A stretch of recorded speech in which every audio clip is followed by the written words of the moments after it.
Hi guys, I'm Ash here from the Golden Blues and welcome to this video match reaction to tonight's game with Burnley. And as you probably well know, it finished with another defeat yet again, away from home yet again.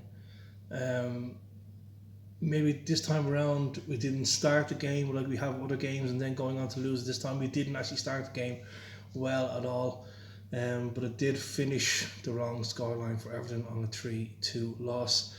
A defeat that really puts us up shit creek without a paddle. Um, Two penalties by Richarlison, putting us into a 2-1 lead after we went a goal down. I suppose maybe one positive we could take is that when we went a goal down, we didn't lose our heads, we didn't lose our cool. They just didn't drop as they have been all season when we lose goals. But two goals from Richarlison from the penalty spot, two very well taken goals, it has to be said, was not enough to get us points against a team that before today hadn't scored in the previous 5 games. But somehow they managed to put 3 goals past us. A number of very poor performances, namely Vitaly Mikalenko.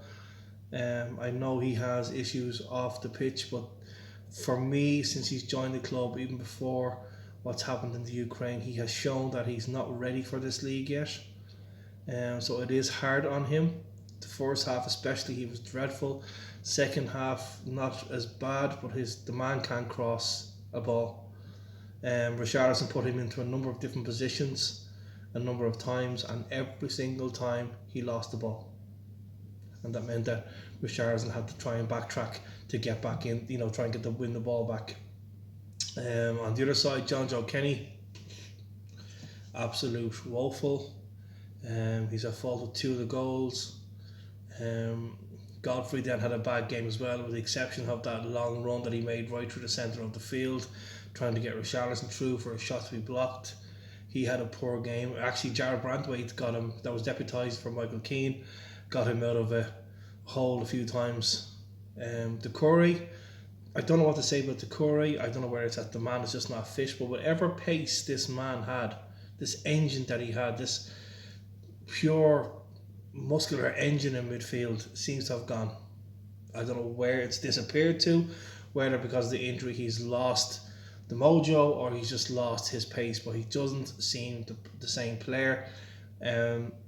Mason Holgate didn't help his game by getting an early yellow card after 2 or 3 minutes. That meant that he had to be cautious during the whole game.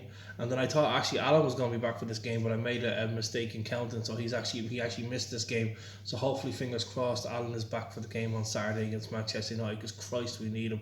And obviously Donny van de Beek won't be able to play because he is it's against his parent club.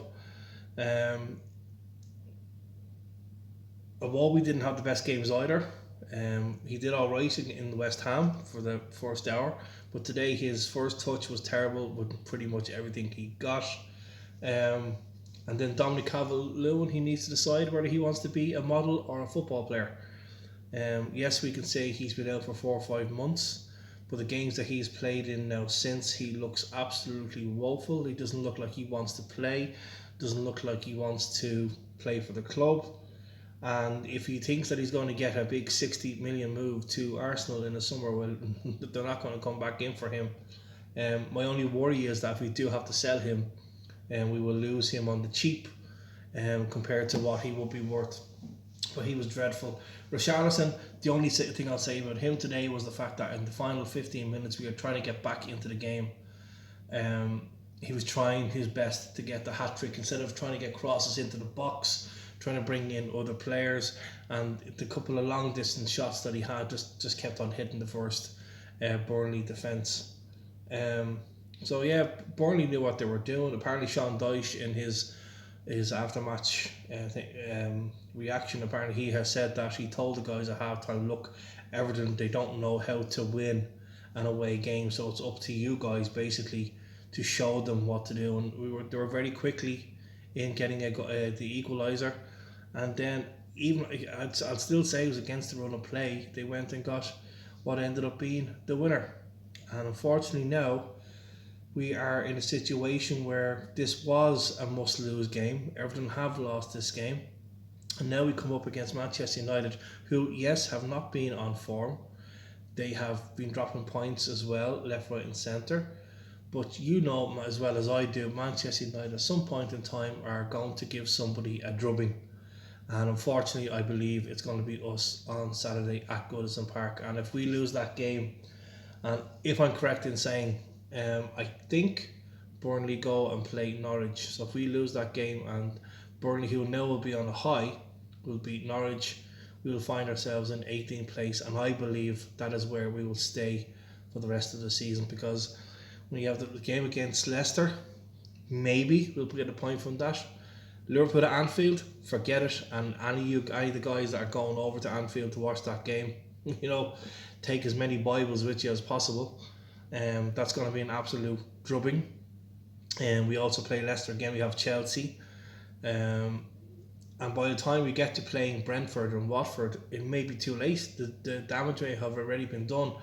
And it's getting to a point where we won't be relying on our games, but even right now we're probably going to be relying on games that are outside of our control. So what happens with Leeds, what happens with Watford, what happens with Burnley, what happens with I suppose Norwich are gone. It's a worrying time for Evertonians, and any Everton fans out there that think that we're going to be okay needs to stop and start coming up with the reality that this could be it.